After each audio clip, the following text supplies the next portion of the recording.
Let's start resistive loads.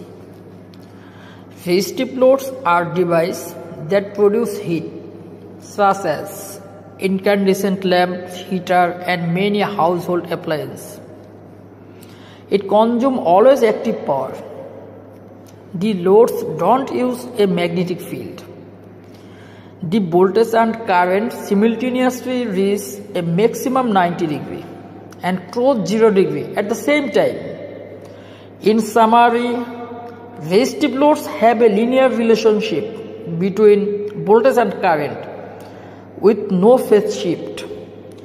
The circuit inductance and capacitance are zero, which is why there is no phase angle. Power is always positive because negative voltage multiply negative current in positive power. When power flow from source to load connected to any resistive load. Now in this case, power always flows source to load.